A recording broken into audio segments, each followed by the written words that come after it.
বাংলাদেশের সাবেক তিনবারের প্রধানমন্ত্রী বিএনপি চেয়ারপারসন বেগম খালেদা জিয়া যুক্তরাজ্যের উদ্দেশ্যে উন্নত চিকিৎসার জন্য আগামীকাল শুক্রবার ভোরে রওনা দেবেন।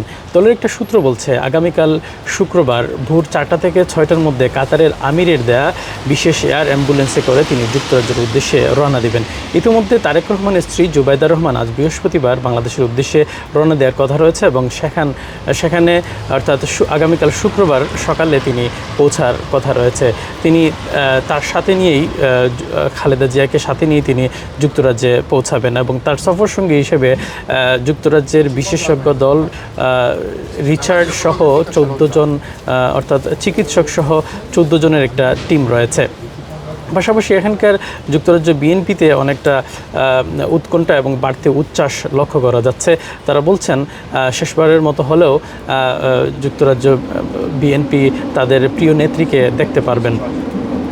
পাশাপাশি এখানকার যেহেতু তারেক রহমান এখানে সশরীরে বিষয়টা টেক কেয়ার করবেন, সেহেতু যুক্তরাজ্য বিএনপি বলছে যে কোনো ধরনের সাহায্যে তারা সব সময় প্রস্তুত রয়েছে।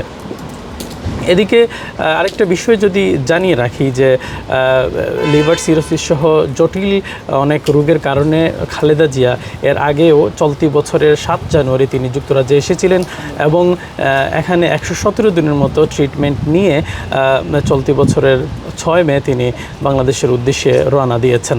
তবে কোন হাসপাতালে তিনি আসবেন সেটা এখনও পরিষ্কার করা হয়নি। এই ছিল আমার কাছে সর্বশেষ। Shariful Islam Chowdhury, channel S news, London.